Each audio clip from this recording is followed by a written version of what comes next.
오신 분들과 인사 나누겠습니다. 세상에서 가장 복되고 아름다운 얼굴입니다. 그 얼굴 보는 기쁨으로 하객감리교에 나왔습니다. 제 옆자리에 앉아주셔서 가문의 영광입니다. 사실도 그런데 그렇게 봐주셔서 대단히 감사드립니다. 네.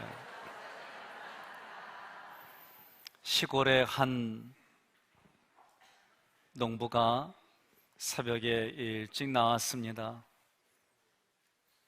길을 걸어가는데 큰 게 매려운 거요. 그러니 화장실을 찾아도 없어요. 그 시간에 누가 오나 좌우를 살피니까 아무도 없어요. 그래서 얼른 대로변에다가 큰 걸 쌌어요. 그리고 민망해가지고 거기다 돌로 이렇게 포개가지고 감췄어요. 며칠 있다가 가보니까 사람들이 돌을 쌓으면서 비나이다 비나이다 그러고 있는 거예요. 여러분과 제가 믿는 하나님은 살아계신 하나님이요, 우리와 함께 하시는 하나님이요, 하나님이 원하시는 곳까지 인도해 주시는 사랑의 하나님인 줄 믿습니다. 2절 말씀을 다시 함께 봉독합니다. 모세가 여호와의 명령대로 그 노정을 따라 그들이 행진한 것을 기록하였으니 그들이 행진한 대로의 노정은 이러하니라. 아멘. 하나님께서 말씀하셨어요. 애굽에서부터 출발하여 애굽의 종로로 타던 곳에서부터 너희들이 출발하여 지금에 있기까지 그 여정을 따라 행진한 것을 다 기록하라고 말씀하셨어요. 하나님께서 모세에게 지금까지 출애굽 여정을 정리한 목적이 있습니다. 그것은 모든 과정들마다 하나님의 섭리 가운데 이스라엘 백성들이 따라왔고, 하나님께서 은혜를 부어주셔서 구원해 주셨습니다. 하나님께서 은혜를 주어주셔서 인도하셨습니다. 이것을 회고하여 하나님의 은혜만을 의지하고 살라, 그런 말씀으로 민수기 33장의 여정들을 기록하게 하셨습니다. 33장의 전체 내용을 보면 1절부터 49절까지 이스라엘 백성들이 모압 평지까지 오기까지를 세 구간으로 나눠서 기록했어요. 첫 번째 구간, 첫 번째 시기는 5절부터 15절까지 애굽의 라암셋에서 출발하여 시내산까지의 여정입니다. 이 기간은 날수로 1달 반 정도 걸립니다. 이 기간 동안 유월절을 경험했습니다. 홍해를 건넜습니다. 강에서 만나를 먹고 생수를 마셨습니다. 시내산에 이르러 하나님이 주신 율법을 받았습니다. 하나님이 거하실 성막 식양 그대로 받았습니다. 유월절은 우리들이 어떻게 하나님께 구원받았는지를 가르쳐줘요. 우리의 구원은 전적으로 하나님의 은혜로 이루어졌습니다. 하나님께서 어린 양이신 예수 그리스도의 보혈의 피를 의지하여 우리는 구원을 받은 거예요. 이스라엘 백성들이 이제 첫 번째 장자를 살리기 위해서 하나님이 어린 양의 피를 좌우 문설주에 바르라고 했어요. 좌우 문설주에 발랐습니다. 그 피를 보고 죽음의 사신이 지나쳐갔어요. 넘어갔어요.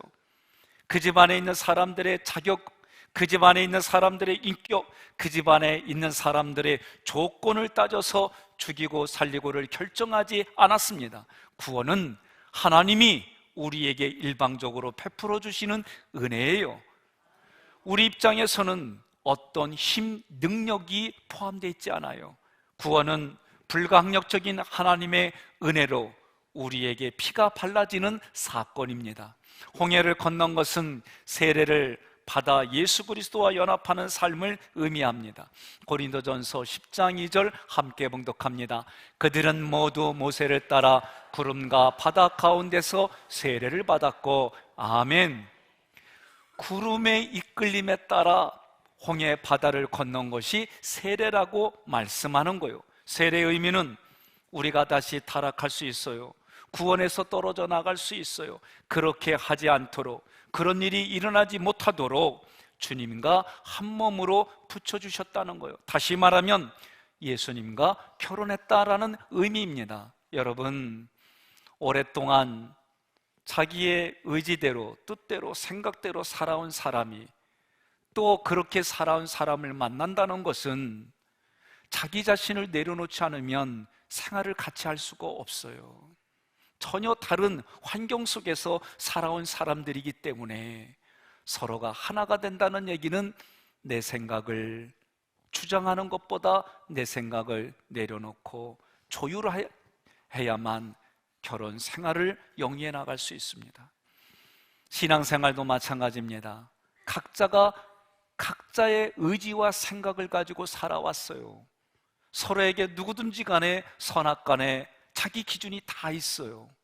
그런데 그 기준을 내려놓지 않으면 하나님의 말씀이 내 마음판에 들어오지 않습니다. 내가 경험한 것으로 말씀을 받아들입니다. 내가 알고 있는 정보를 가지고 성경을 해석합니다. 그러면 하나님이 원하는 의도와 때로는 다르게 살아갈 수가 있습니다. 광야에서 만나와 생수를 먹게 하신 것은 주님이 나의 양식입니다. 그래서 여러분과 저는 성만찬을 하는 거예요. 세례받은 사람들이 성만찬을 하는 것은 내가 예수님의 피와 예수님의 살로 공급받아서, 다시 말하면 예수님이 가지고 있는 생각과 뜻을 내가 받아들여서 신앙생활 하겠습니다. 이것이 여러분 예수님을 상징하는 포도주와 빵으로 내가 공급받겠습니다. 그렇게 고백하는 거예요. 예수님을 먹고 마시는 자들은 이제 더 이상 세상 것에 줄이거나 목말라하지 않고 예수님으로 만족하게 되는 거예요. 예수님으로 만족하려면 예수님의 것으로 내가 채워져야만 가능한 거예요. 여러분들이 살아가는 삶의 자리, 또 이스라엘 백성들이 구약에서 살아가는 모습을 보면 주식 때문에 그들이 원망하지 않았어요. 부식 때문에 원망했어요.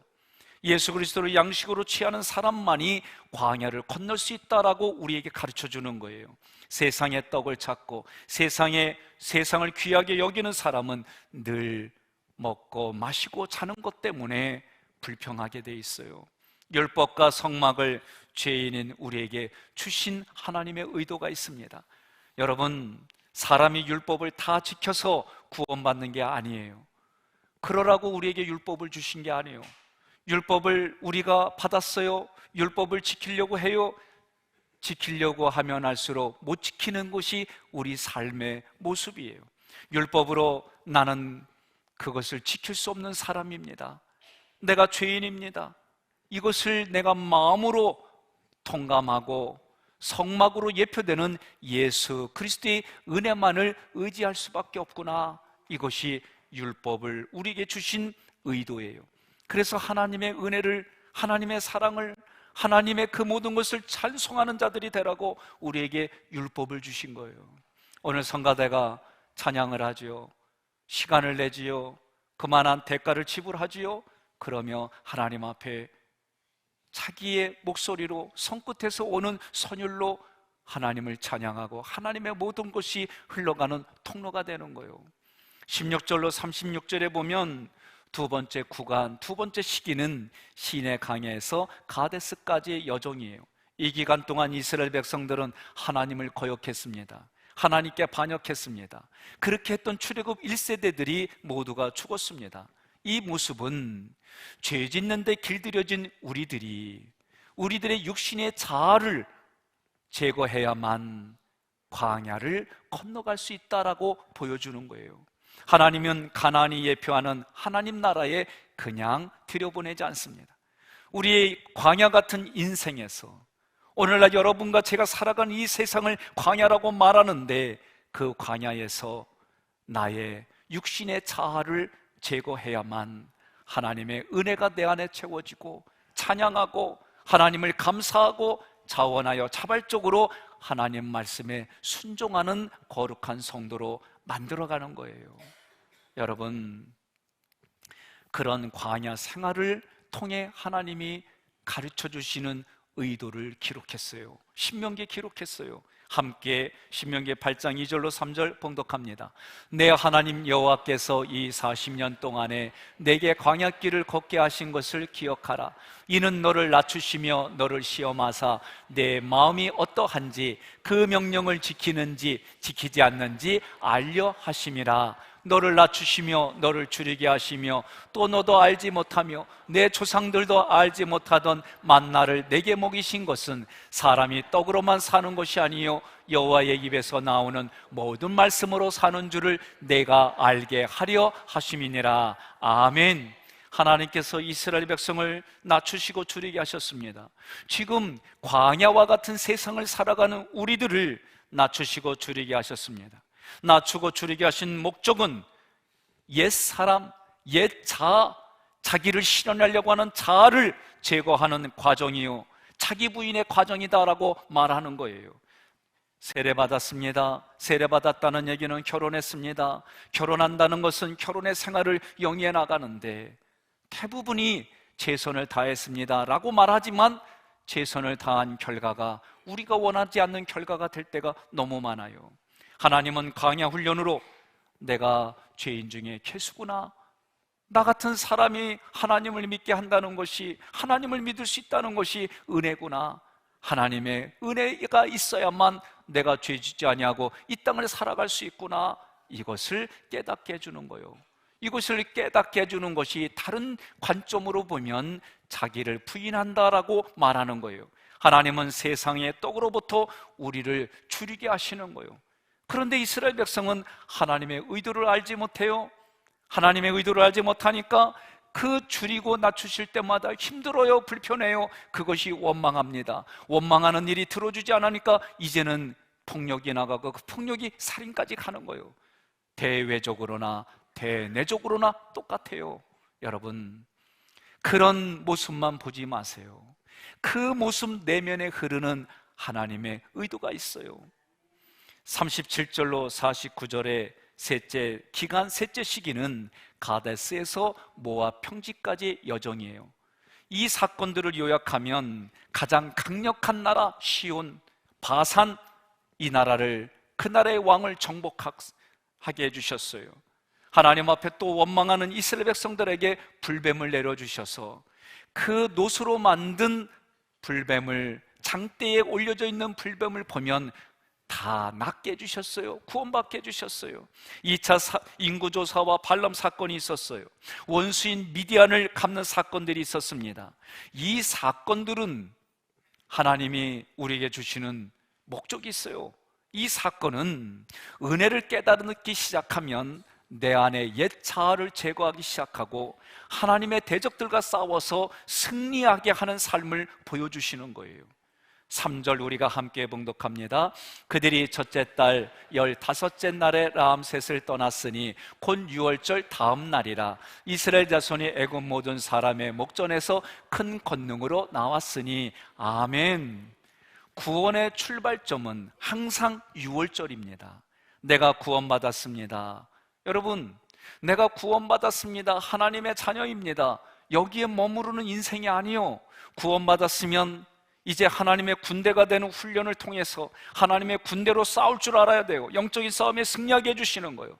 그리고 더 훈련을 받아서 레인의 직분을 가지고 하나님의 사역을, 하나님이 주신 사역을 감당하게 하는 거예요. 이제는 하나님이 왕같은 제사장의 직분을 주신 거예요. 그러니 왕같은 제사장의 직분은 거저 받는 게 아니에요. 그렇게 단계별로 훈련이 되어져야 왕같은 제사장으로 이 땅을 살아가는 거예요.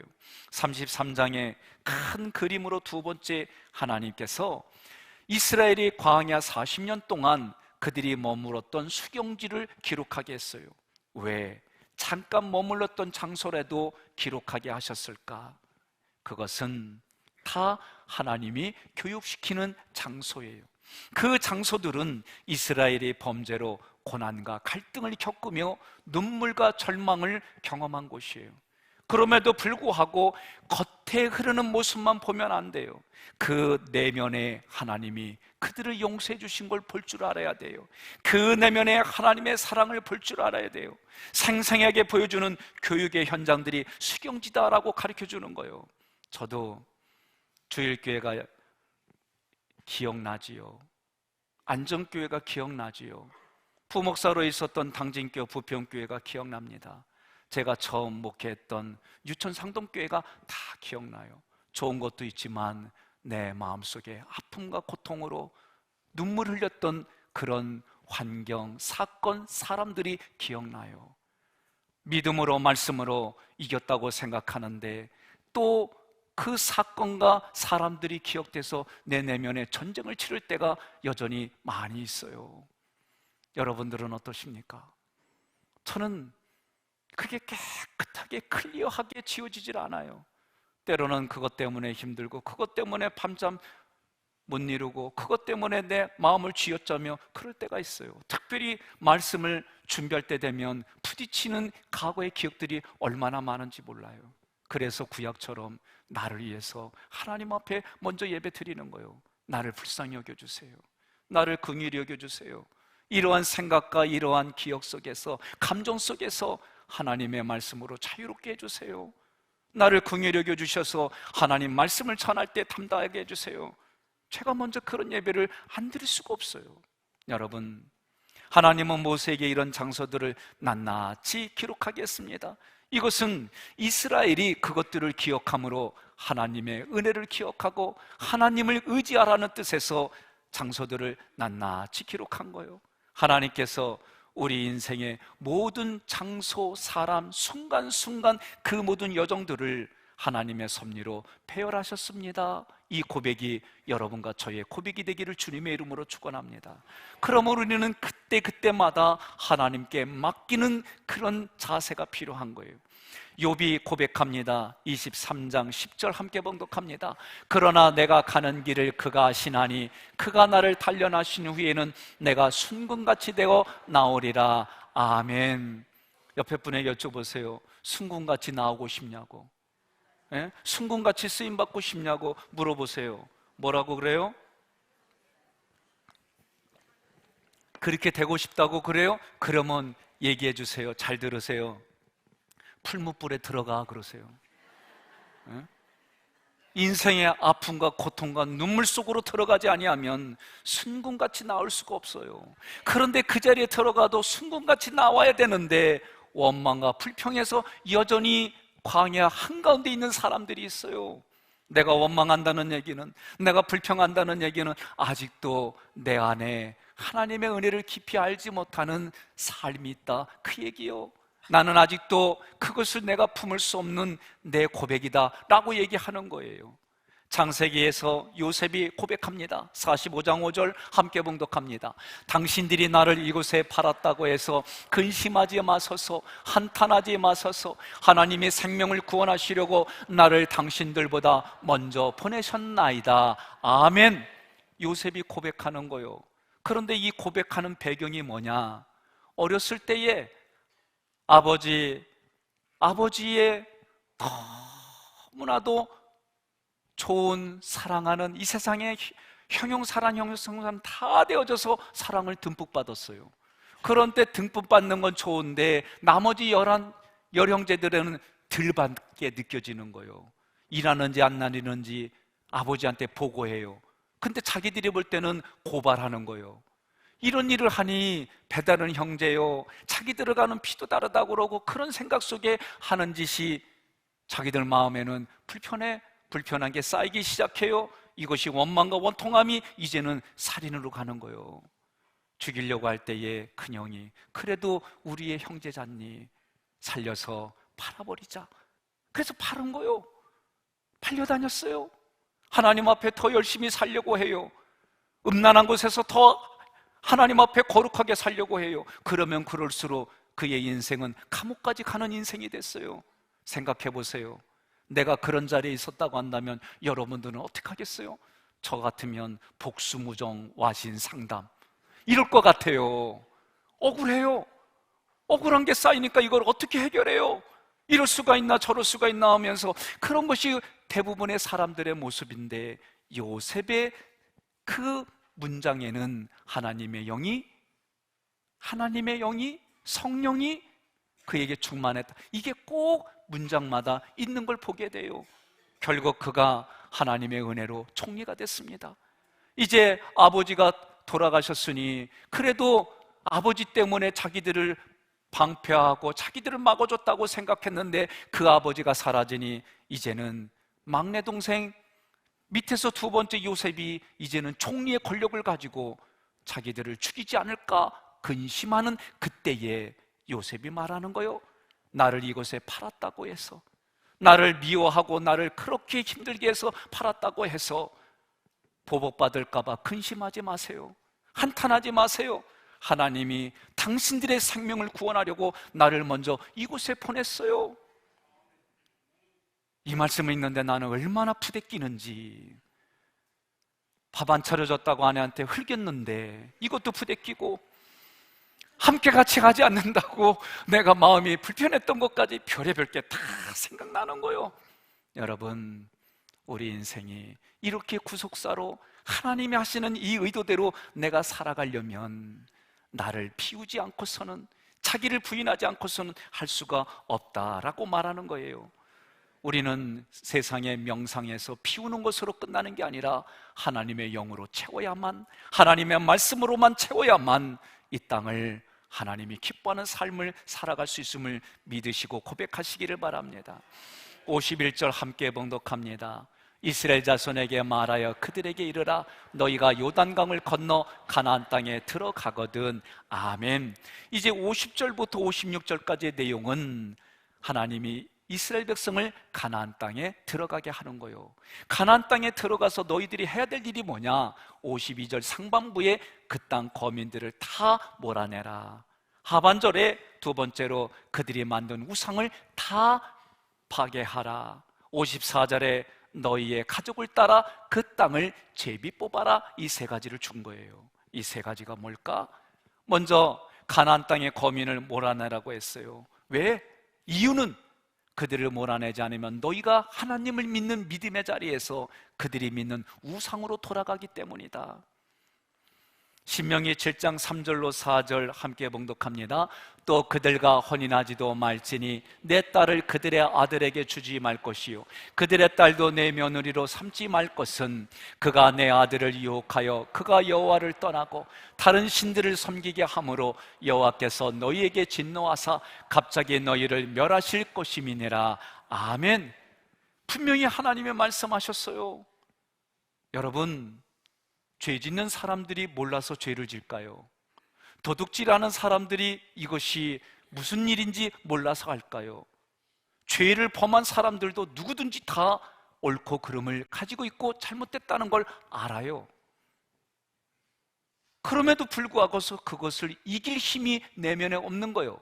하나님은 그 내면에서 하나님이 하신 말씀을 지킬 수 있도록 기도하라고 하는 거예요.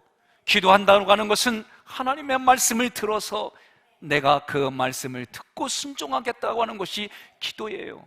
여러분, 하나님이 그렇게 말씀했음에도 불구하고 이스라엘 백성들은 듣지 않았어요. 사사기 3장 5절로 6절 함께 봉독합니다. 그러므로 이스라엘 자손은 가나안 족속과 헷 족속과 아모리 족속과 브리스 족속과 휘스 족속과 여부스 족속 가운데에 거주하면서 그들의 딸들을 맞아 아내로 삼으며 자기 딸들을 그들의 아들들에게 주고 또 그들의 신들을 섬겼더라. 아멘. 이 결과는 여러분 심판입니다. 하나님이 이스라엘 백성들을 하나님이 사랑하셔서 말씀하지만 그 말씀을 듣고 순종하는 이들은 많지 않았음을 보게 됩니다. 3절 말씀을 함께 봉독합니다. 모세가 백성에게 말하여 이르되 너와 함께 있는 사람들 가운데서 전쟁에 나갈 사람들을 무장시키고 미디안을 치러 보내어 여호와의 원수를 갚되. 아멘. 이스라엘 백성의 원수인데 하나님의 원수라고 말씀했어요. 여러분, 신앙의 긍지가 있어야 돼요. 내가 예수짜리입니다. 내가 예수 믿는 사람입니다. 그 긍지가 있어야 돼요. 누구세요? 내 아내입니다. 누구세요? 내 남편입니다. 누구세요? 내 자녀들입니다. 그렇게 자신 있게 소개할 수 있는 긍지가 있어야 되는 거예요. 당신은 누구십니까? 예, 나는 예수짜리입니다. 예수짜리인데 많고 많은 교회 중에 학교에 다니는 하나님의 백성입니다. 긍지가 있어야 돼요. 제가 오늘은 여기서는 별로 통하지 않지만 평택에 가면 평택에서는 평택고등학교 하면 그래도 인정해줘요. 나 거기 나왔다. 그래도 거기서는요, 반에서 등수 안에 들어야 써주는 학교예요. 예? 여기서는 별로, 뭐 아멘 안 해도 괜찮아요. 여기서는 뭐 여기보다 더 좋은 학교가 많으니까. 근데 그 지방에서는요, 거기 나오면 그래도 앞으로 출세가 잘 열린다, 그런 생각하는 거예요. 얼마 전에 제가 이 교회 올 때 그랬잖아요. 학위교회 갔더니 출세했다고 그러잖아, 저보고. 여러분, 왜 학위교회에 대한 긍지를 가져야 되느냐? 인생의 방황과 인생의 고난이 끝마쳐졌습니다. 행복한 신앙생활합니다. 이 교회에서 내가 그 인생의 고난과 아픔이 끝나고 하나님의 아름다운 모든 것들이 나를 통해 흘러갑니다. 행복합니다. 고백하는 거예요. 그러면 여러분, 진짜 그렇게 느껴져서 고백하는 경우도 있지만 느껴지지 않아도 그렇게 고백할 때 그렇게 되어짐을 믿으시기를 바랍니다. 옆에 분에게 그러세요. 나 함부로 건들면 하나님이 알아서 해결한다 그러세요. 예?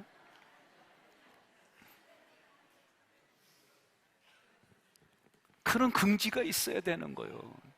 그러므로 신앙생활이라고 하는 것은 우리 마음에 하나님을 향하게 하는 모든 것으로부터 우상으로 돌이키게 하는 그런 것과의 싸움이 일곱 가나안 족속하고의 싸움이에요.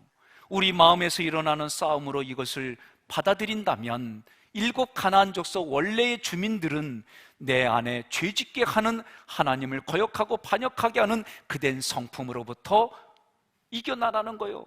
그것을 쫓아내지 아니하면 여러분, 언젠가는 그 생각과 감정이 하나님을 믿는 믿음의 길에 거치는 걸림돌이 된다라고 가르쳐주는 거예요. 하나님보다 더 가치를 두고 있습니다. 하나님보다도 더 의미를 두고 있습니다. 하나님보다도 더 사랑하는 것이 일곱 가나안 족속과 같다라고 가르쳐주는 거예요. 하나하나 싸워서 이기고 그곳에 하나님의 영으로, 하나님의 말씀으로 가득 차야만 이 땅에 승리하며 살아갈 수 있는 겁니다. 마지막으로 50절에서 56절에 왜 가나안 땅을 제비 뽑게 하셨을까? 제비를 뽑는다는 것은 내가 기업을 누린다고 하는 삶 자체가 내가 수고해서 얻은 것이 아니라 하나님의 은혜로 얻었습니다. 이것이 제비 뽑기예요. 저희 교단에서도 감독 선거와 감독회장 선거에 대해서 제비 뽑는 것으로 상정은 됐지만 좀 더 완벽하게 여러 가지 원리들을 더 만들어서 올리라고 부결됐어요. 뜻이 뭐예요? 내 힘과 능력이 아니라 하나님의 은혜로, 하나님의 은혜로 내가 하나님의 기업을 누립니다. 이것이 제비 뽑는 거예요. 우리가 살아가는 인생에 이런 인생, 저런 인생 많이 있어요. 그 인생 중에 로라 윌킨슨이라고 하는 수영 선수가 있습니다. 이 소녀는 2000년도에 시드니 올림픽에 다이빙 종목에 나온 선수예요. 여자 10m 플랫폼에서 16년 동안 중국이 금메달을 다 쓸어갔어요. 그런 곳에 이 소녀가 예선전 그리고 결선에 오르기까지 5위로 올라가게 됩니다. 올림픽 출전 3개월 전에 그가 오른쪽 발뼈 부상으로 7주간 병원에 누웠어요. 그 정도 되면 포기할 수밖에 없어요. 그런데 이 소녀가 재활을 잘하고 치료를 받아서 올림픽에 출전했습니다. 늘 웃는 미소가 아름다워요. 이제 5차전까지 치르는 결승전에서 그녀가 1, 2차전 모두 5위에 그쳤고 선두와는 60점 차이예요. 결승전 3차전 때 최고의 점수를 얻었어요. 그리고 그녀가 다이빙 때 서면은 입으로 중얼중얼 거리는 거예요. 제가 가만히 보니까 이렇게 외우는 거예요. 내게 능력 주시는 자에서 내가 모든 걸 할 수 있느니라. 빌립보서 4장 13절 말씀을 읊조리는 거예요. 읊조리는 것을 하가다다라고 표현하는 거예요. 4차전에서 다시 최고의 점수를 받습니다. 중국 선수들은 그렇게 추격하는 심리적인 압박 때문에 실수를 하게 됩니다. 5차전에서 최고 난이도의 기술을 선보이며 그가 금메달을 따는데, 또 다이빙대로 내려오기 전에 그가 입으로 중얼중얼거리는 거예요. 내게 능력 주시는 자 안에서 내가 모든 것을 할 수 있느니라. 그가 금메달을 따고 기자가 물어봅니다. 금메달 딴 비결이 무엇입니까? 그럴 때 이가 고백합니다. 저에게 능력 주시는 분이 이 일도 행하셨습니다. 이후에 아테네 올림픽으로 세계 선수권대회에서 금메달 행진을 이어갑니다. 여러분, 하나님은 살아계십니다.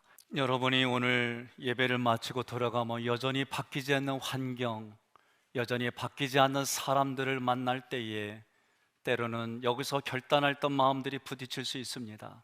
그럴 때마다 기억하십시오. 하나님은 살아계십니다. 살아계신 하나님은 나와 함께 하십니다.